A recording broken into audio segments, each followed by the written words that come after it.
Bienvenidos a Reseña Roja, esta primera edición de Reseña Roja, donde voy a comentar un poco el libro Imaginar el proletariado, artistas y trabajadores en el México revolucionario 1908-1940, de John Lear. Profesor de Historia y Estudios Latinoamericanos en la Universidad de Puget Sound.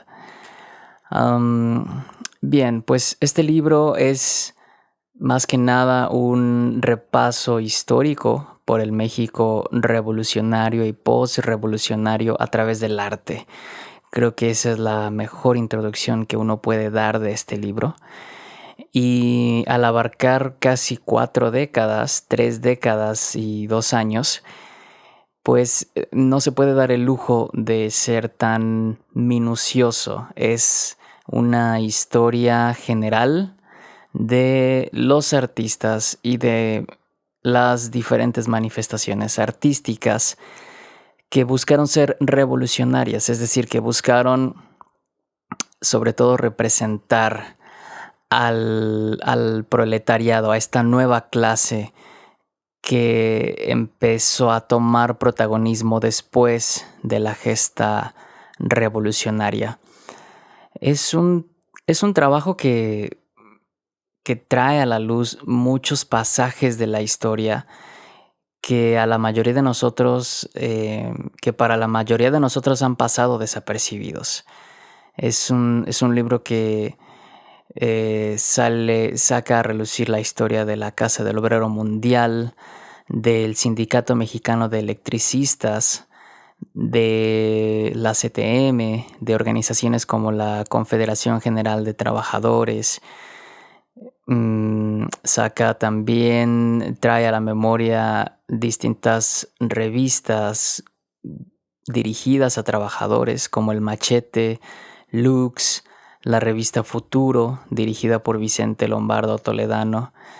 Y me parece que ese es uno de los aportes más valiosos de este libro, que no se dedica solo al arte, o al hablar del arte tiene que ponerlo en su contexto, y entonces va rellenando huecos históricos que en la historia general de la revolución y de los años post-revolucionarios fueron eventos que se hicieron a un lado, o si no es que se ocultaron deliberadamente. Y al hablar de artistas como Diego Rivera, por ejemplo, o Tina Modotti, el libro no entra en detalles como algún artículo o libro especializado de estos artistas puede hacer. Hay diferentes artículos sobre Diego Rivera y su estilo, y un análisis de su estética y de su mística revolucionaria y cómo adoptó el marxismo, etcétera, etcétera. La influencia de la vanguardia europea en Diego Rivera y un gran número de enfoques. Sin embargo, aquí, como ya mencioné antes, al ser una historia general, pues no profundiza tanto en cuestiones estéticas, y tal vez es algo que pudo haber faltado. Tal vez le pudo haber faltado por ahí la mano o el ojo de algún académico, de historiador del arte en específico, o alguien especializado en estética, en filosofía y en estética, para dar un análisis más centrado en la forma, y en el fondo de estas obras de arte. Sin embargo, el Dr. John Lear me parece que hace un trabajo muy minucioso al reconstruir la historia de estas expresiones artísticas, y aparte es una historia que tuvo que pues tuvo que construir, porque no ha habido una historia o un libro que siguiera la línea histórica de la representación de los trabajadores en el arte mexicano. Y esto es una de las innovaciones de este libro. John Lear se va hasta los años prerevolucionarios para analizar o echarle un vistazo a las obras de Saturnino Herrán y de José Guadalupe Posada. Y se va, empieza su historia con estos artistas porque en ellos el sujeto trabajador aparece por primera vez o empieza a adquirir protagonismo en la representación artística. En las obras de Saturnino Herrán, cuando pinta a los obreros textiles, o los famosísimos grabados de José Guadalupe Posada, estos grabados que contienen también un humor muy pícaro, un humor de barrio, y empieza a retratar las tristezas y las injusticias que viven los trabajadores y las clases bajas. Sin embargo, ninguno de estos dos pintores, artistas gráficos, poseía una conciencia de clase, como más tarde lo hicieron otros artistas, especialmente aquellos que fueron parte del Partido Comunista Mexicano y de otras asociaciones revolucionarias como la LEAR, la Liga de Escritores y Artistas Revolucionarios. Saturnino Herrán, de hecho, europeiza o le da unos rasgos muy europeos a los trabajadores que él representa. Y eso se debe en gran parte a la influencia pictórica de Saturnino Herrán, a la influencia que él recibía de Europa a estos estilos. Entonces no supo tal vez cómo adaptar la figura del mexicano a estos estilos. Y José Guadalupe Posada, por otro lado, a pesar de tener un carácter más cercano al pueblo, tuvo sus concesiones hacia el régimen porfirista. No fue, digamos, él mismo un sujeto revolucionario. Aunque su arte podría decirse que sí lo fue, sí contenía este germen revolucionario. Después John Lear pasa a el periodo revolucionario, y aquí en este periodo la figura que destaca es el Dr. Atl, el famoso Dr. Atl, y sus intentos por hacer que los artistas se identificaran como artistas trabajadores y bajar del pedestal al artista, e incluso llevarlo a las calles, llevarlo al campo. El Dr. Atl organizó, de hecho, sesiones de pintura, talleres al aire libre, talleres de pintura al aire libre, mientras estuvo trabajando para el museo, el que ahora es Museo de San Carlos, y que en ese entonces era una instancia más del Instituto de Artes, Instituto de Bellas Artes, que más tarde sería lo que conocemos como el Instituto de Bellas Artes. Y pues el Dr. Atl tuvo sus incursiones en el fascismo décadas más tarde, pero en este entonces, en la época revolucionaria, fue incluso un mediador entre los caudillos revolucionarios, los grupos de artistas y ciertas figuras del Estado. Él se alineó con el bando constitucionalista. pero funcionó, digamos, tenía contacto con diferentes figuras de la gesta revolucionaria. Más tarde viene una época un poco más interesante desde mi punto de vista en lo que respecta a la representación de los trabajadores, porque es cuando se adopta conscientemente ya un discurso, una retórica proletaria, socialista, también anarquista, pero digamos el sujeto del trabajador se adopta ya más conscientemente, si no es que incluso se importa. Es una de las observaciones que hace John Lear, que de alguna forma se trató de apropiarse aquí en México de la figura del trabajador europeo, este trabajador de la industria del metal con su overol fornido. Se trató de importar un poco esa figura aquí en México, a pesar de que México en la década de los años 20 seguía siendo una nación rural y el proletariado, estos trabajadores de las industrias, eran una minoría. Sin embargo, sí empezó a cobrar mayor importancia la industria en la capital y empezó a adquirir mayor importancia estratégica, al grado de que en 1916 los trabajadores de la industria eléctrica paralizaron la ciudad al cortar las líneas eléctricas y manifestarse en huelga. Lograron paralizar la capital del país.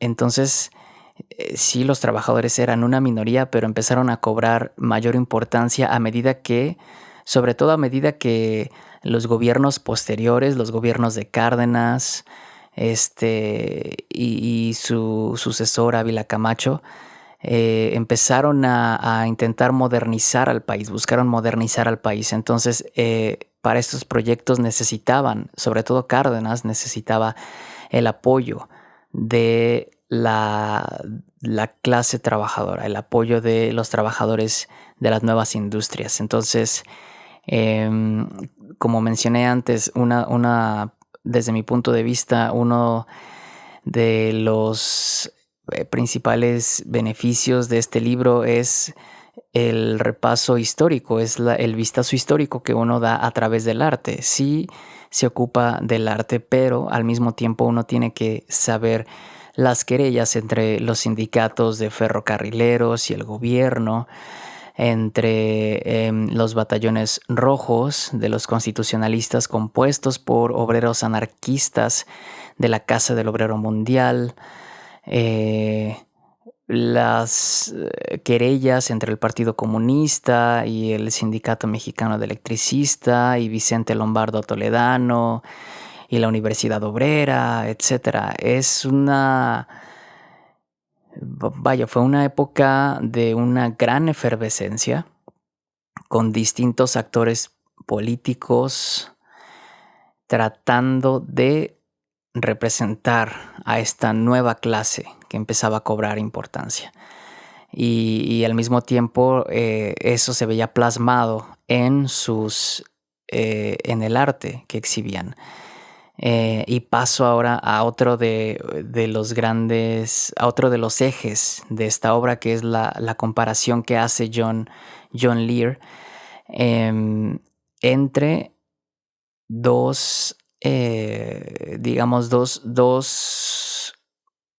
grupos. El grupo amarillo, representado por la CROM, que era el sindicalismo burocrático, el sindicalismo apegado al Estado, encabezado por Morones, y el grupo rojo, el grupo comunista, los anarquistas también ahí pegados, pero también peleados con los comunistas, cuyo principal órgano de comunicación fue el periódico El Machete. Entonces, John Lear compara la representación de los trabajadores, el discurso del periódico El Machete, del Partido Comunista Mexicano y de la revista CROM, la revista de esta Confederación Regional Obrera Mexicana. La CROM, que representaba el sindicalismo que buscaba, a diferencia del Partido Comunista, que buscaba la lucha de clases, llevar a cabo la lucha de clases en la cual resultara victorioso el proletariado y que el proletariado se instaurara como la clase dominante para así poder crear una sociedad sin clases, etc. Las tesis marxistas. En contraste con eso estaba la CROM, que buscaba la armonía, y esto lo saca una cita John Lear de la junta editorial de la CROM. La CROM buscaba la armonía entre capital y trabajo, es decir, entre la patronal, los patrones y los trabajadores. Buscaba esa armonía entre estas dos fuerzas, algo que desde el punto de vista marxista es imposible. Los patrones siempre van a buscar, siempre van a velar por su beneficio, siempre van a velar por administrar sus empresas con el menor costo, incluso si eso significa despedir trabajadores, hacerlos trabajar más sin pago de horas extra, etc. Sin embargo, es lo que buscaba la CROM, esta organización. Entonces, a pesar de que ambas organizaciones, la CROM y el Partido Comunista Mexicano y su revista El Machete, a pesar de que ambos buscaban representar a la clase obrera, sus fines eran casi opuestos, sus métodos también, y esto se refleja muy bien en el tipo de representación que ambos hacían de los trabajadores en sus órganos de difusión. En la CROM, los trabajadores retratados tienen rasgos muy europeos, blancos, rasgos finos. Aparte de que recibía fondos del Estado, su revista, la revista CROM, también tenían páginas dedicadas a la publicidad, donde distintas empresas y negocios podían pagar por publicidad. Entonces se anunciaban electrodomésticos, se anunciaban cervezas, cigarros, etc. Y la revista tenía artículos que hablaban sobre el ocio y la farándula, los espectáculos, el teatro, las corridas de toros. Entonces trataba como de vender cierto estilo de vida de clase media, y trataba de elevar a sus lectores trabajadores hacia ese estilo. Trataba de instaurar estas aspiraciones de clase media en sus trabajadores. Y El Machete, por otro lado, tenía un tono totalmente contestatario, totalmente crítico hacia el gobierno de Calles, en ese entonces, de Plutarco Elías Calles, muy combativo, haciendo uso del grabado principalmente. La CROM tenía un estilo muy sofisticado, inspirado por el Art Deco. La influencia del Art Deco es muy fuerte en las imágenes de la revista CROM, y el periódico El Machete, por otro lado, tiene un estilo más rudimentario, más brusco, basado todavía en los grabados de posada, haciendo uso de técnicas como la silografía, etc. Entonces es muy interesante ver estas dos corrientes políticas y artísticas en México, y es una parte de la historia de México que pues se pasa por alto en muchas de las historias generales del país, o se le dedica muy poco espacio, y aquí puede brillar más, tiene más foco de atención. Y uno de los aspectos que no puede dejarse de lado es, por supuesto, la hipermasculinización del sujeto obrero, que, eh, que permeó en todas estas representaciones artísticas y en el discurso incluso. ¿Y qué implicaba esta hipermasculinización, esta idealización del obrero musculoso hombre que saca al país adelante y trae el progreso con la fuerza de sus brazos? Lo que implicaba era la invisibilización, por un lado, de las mujeres trabajadoras, las cuales sí representaban una fuerza considerable en número, por lo menos en número, sobre todo en la industria textil. Llegaron a por ahí de 1920, no recuerdo bien el dato, pero en los primeros años de la década de los 20 llegaron a representar, me parece que un tercio de la fuerza laboral de la industria textil, si no es que de la industria nacional.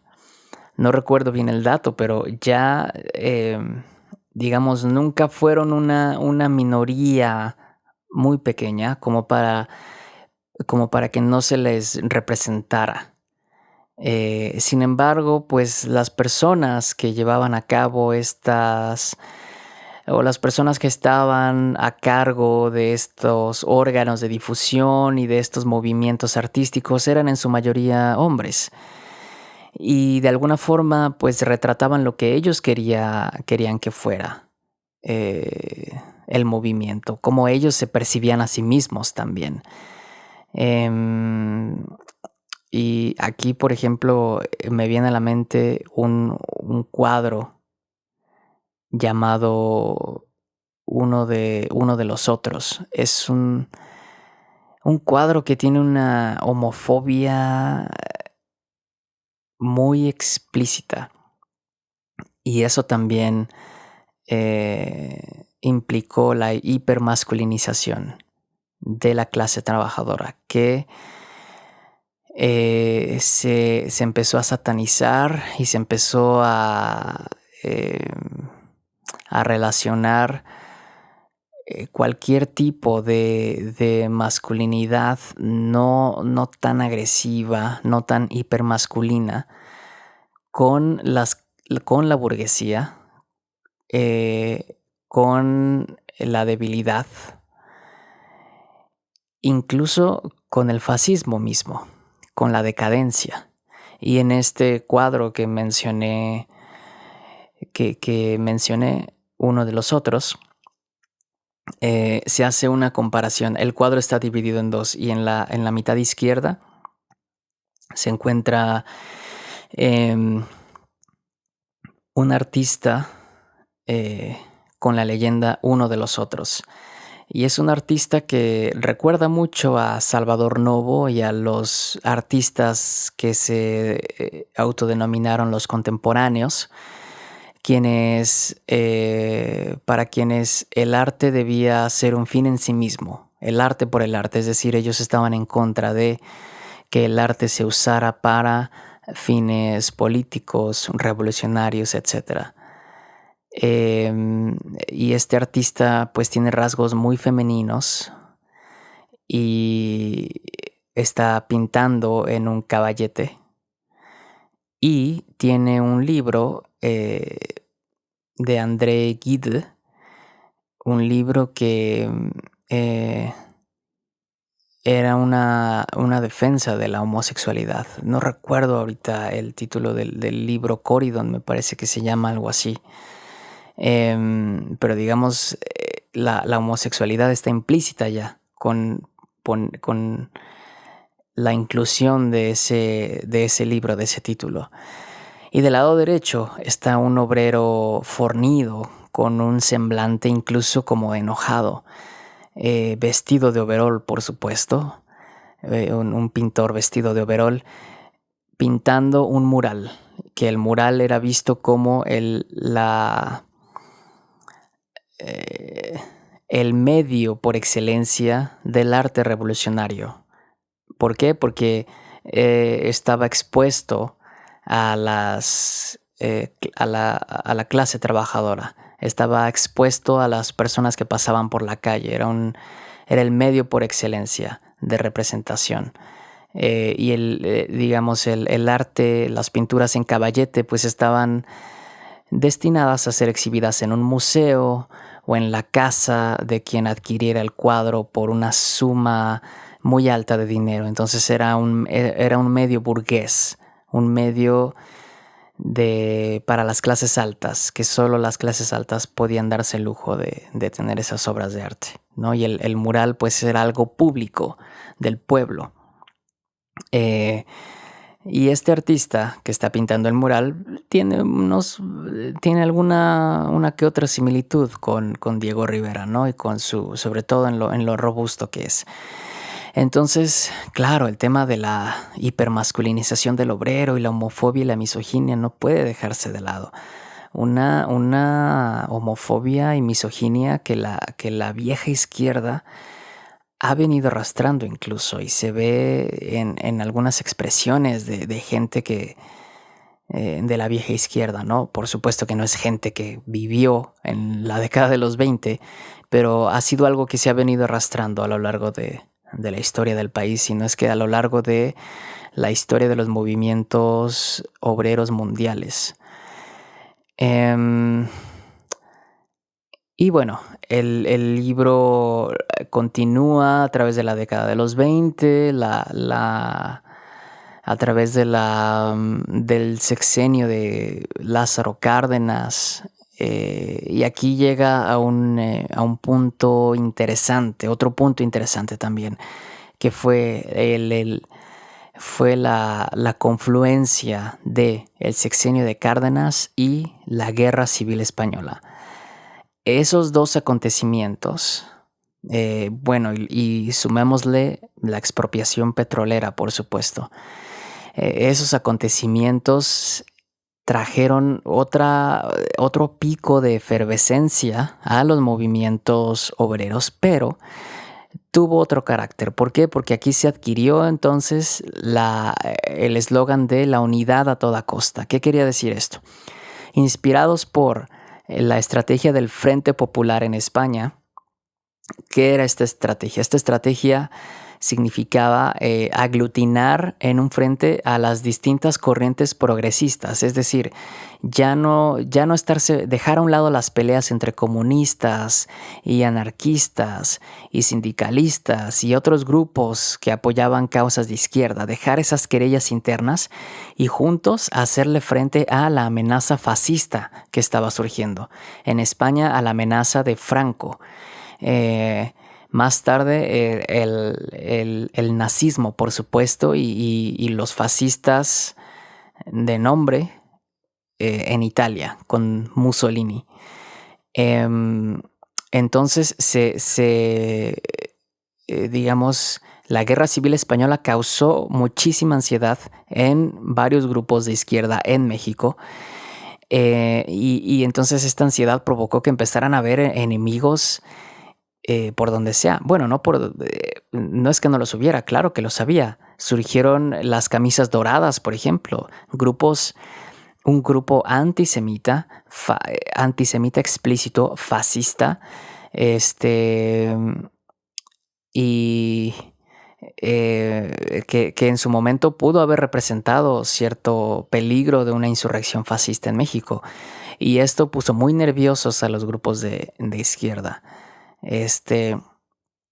Entonces se adoptó esta estrategia. Ya se dejaron a un lado por un tiempo las querellas entre los grupos de izquierda para adoptar esta estrategia y este ethos del Frente Popular. Además de que la misma Unión Soviética, la joven Unión Soviética, también propagó esta estrategia. Y entonces el Partido Comunista Mexicano la adoptó, ¿no? Adoptó la resolución de la Unión Soviética que decía, ¿saben qué? Ya no se estén peleando, por favor. Tenemos estas amenazas, tenemos que hacer un frente común. Entonces, la unidad a toda costa. Y esto tuvo un enorme costo. esa unidad a toda costa tuvo un costo altísimo para los movimientos obreros democráticos del país. ¿Por qué? Porque entonces el Partido Comunista vio en la administración cardenista una especie de una esperanza de que fuera un frente popular que aglutinara fuerzas sociales progresistas. Pero la historia demostró que no fue así, que se institucionalizaron las fuerzas sociales que estaban en ebullición en ese entonces. Se institucionalizó el movimiento obrero, el movimiento sindicalista, y nació la estructura corporativista del PRI. Así es. Eso fue el enorme costo de haberse aliado con el Estado. Y es que, cómo no, después de la expropiación petrolera,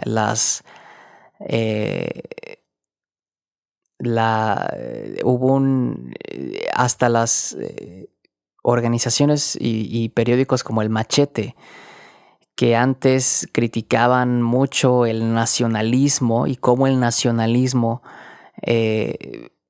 invisibilizaba la lucha de clases y abogaban por un internacionalismo obrero proletario. Hasta esos periódicos empezaron a adoptar un espíritu nacionalista después de la expropiación petrolera, porque fue un gran acontecimiento que unió los ánimos de distintos grupos. Y esto se ve nuevamente en el arte, como en las revistas empezaron a circular imágenes de un obrero levantando la bandera mexicana hacia adelante, un obrero en una posición dominante hacia adelante, portando la bandera mexicana. Ya no la bandera comunista, sino la bandera mexicana. Y hay también nuevamente un cuadro impreso en uno de estos periódicos de Cárdenas, con un timón, y su sucesor Ávila Camacho, ambos sujetando el timón con la leyenda "Un gobierno proletario". Pero les costó caro, les costó muy caro, le costó muy caro al Partido Comunista y a otros grupos el haberse alineado, el haberle dado su apoyo al gobierno, el haberle dado la espalda a los movimientos sindicalistas democráticos. Eso le restó mucho apoyo al Partido Comunista Mexicano. Es el haber apoyado entre los conflictos de la dirigencia del Sindicato Mexicano de Electricistas, entre otros, el de ferrocarriles, el haber apoyado a los candidatos que el gobierno quería imponer y no haber apoyado a los grupos que abogaban por una mayor democracia sindical. ¿Y cuál fue el resultado de esto? Bueno, la institucionalización en la CTM, en los diversos institutos del Partido de la Revolución Mexicana, el PRM, que más tarde se volvió el PRI. Y digamos, estos institutos totalmente jerárquicos, con una jerarquía muy vertical, siempre al servicio del gobierno y de la figura presidencial. En fin, la estructura corporativista del PRI de los siguientes años, que la mayoría de nosotros sabemos. Y aquí creo que llevo casi 10 minutos sin haber tocado el arte y estar hablando más de historia más que nada. Pero es que es importante conocer este contexto para así entender las manifestaciones artísticas y ver, por ejemplo, por qué en las revistas empezaron los dirigentes sindicales y partidistas empezaron a aparecer vestidos de soldados con uniformes de la milicia. ¿Por qué? Porque trataban de identificarse con las milicias rebeldes que luchaban contra los franquistas en España. Trataban de identificarse con el gobierno de la República en España, de la República Española, de la Segunda República Española. Entonces el obrero, se abandonó un poco la figura del obrero víctima y del obrero de overol en su área de trabajo por la del obrero miliciano, la del obrero que combate en el frente, vestido de soldado y con su fusil, con su arma.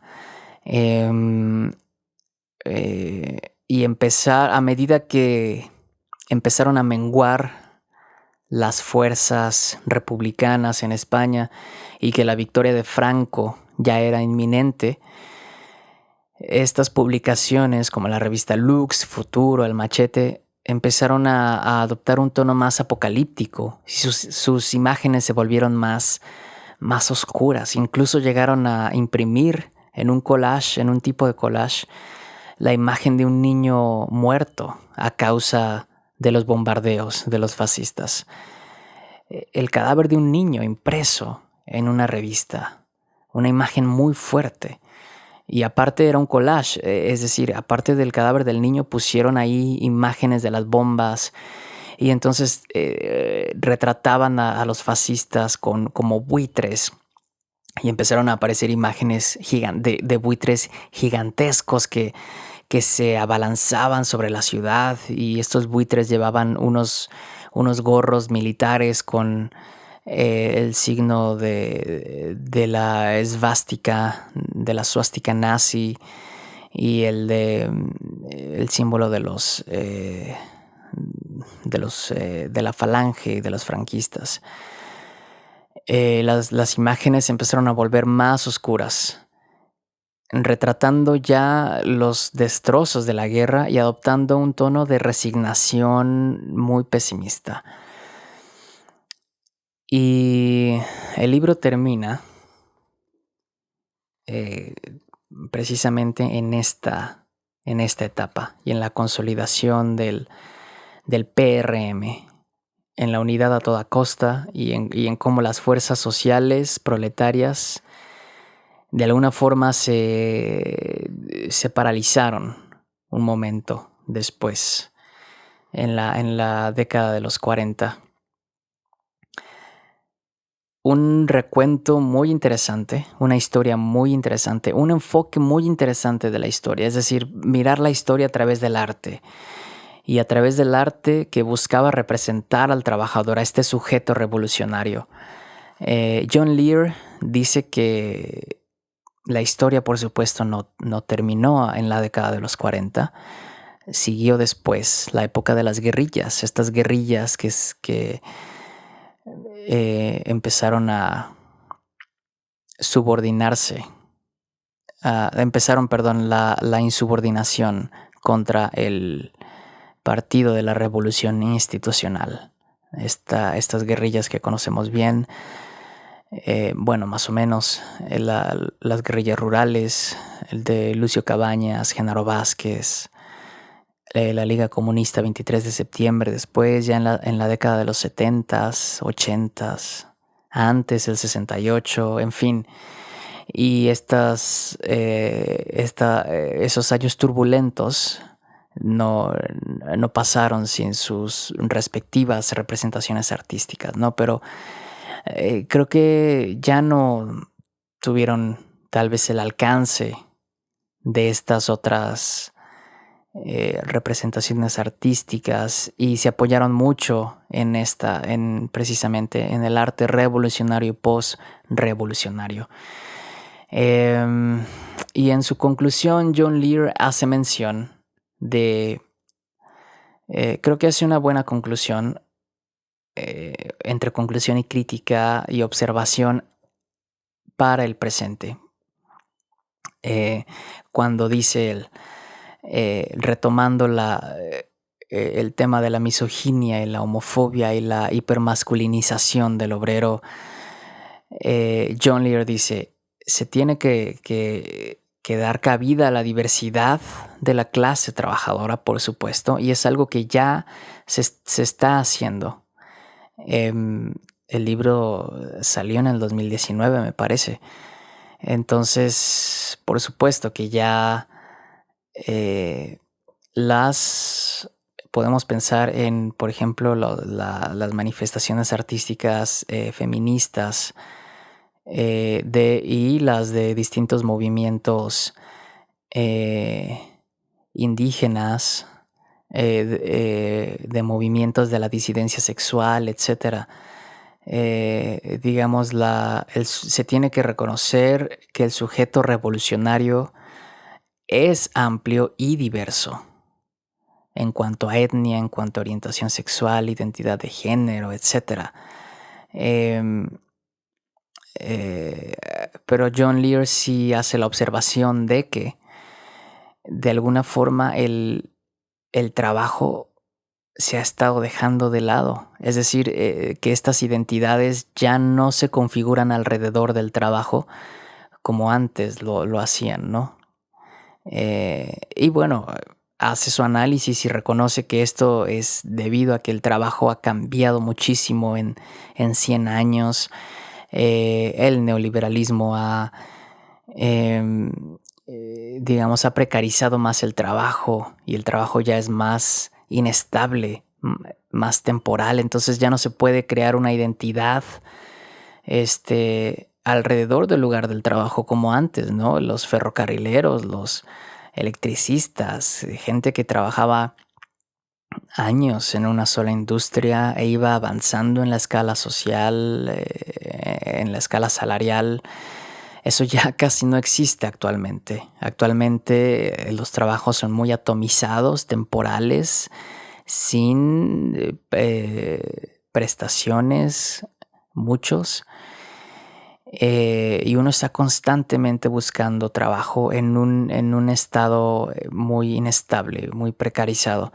Entonces, claro, esto dificulta que se formen lazos estables, duraderos, sólidos entre compañeros de trabajo, porque los compañeros de trabajo constantemente cambian y el lugar de trabajo también cambia constantemente.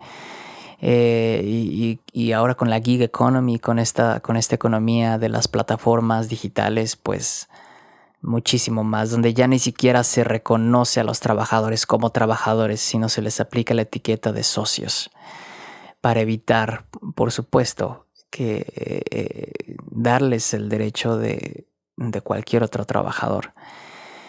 Entonces, el mundo ha cambiado y con ello el trabajo ha cambiado. Pero la lucha de alguna forma sigue siendo la misma. Entonces John Lear hace esa observación de que se ha abandonado un poco el área del trabajo como lugar de revolución, y eso queda implícito que eso lo ve como negativo y para una revolución proletaria lo es. Pero el aspecto positivo es que se ha expandido el sujeto revolucionario, es decir, se ha abarcado su diversidad, más dimensión. Entonces, de alguna forma, ya no hace John Lear una conclusión más allá de esto, pero yo agregaría que hay que, llevando a las últimas consecuencias estas conclusiones de Lear, pues hay que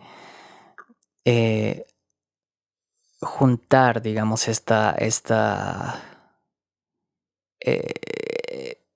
el abarcar esta diversidad con al mismo tiempo revolucionar el trabajo, la economía, que es lo que muchos grupos están haciendo actualmente, ¿no?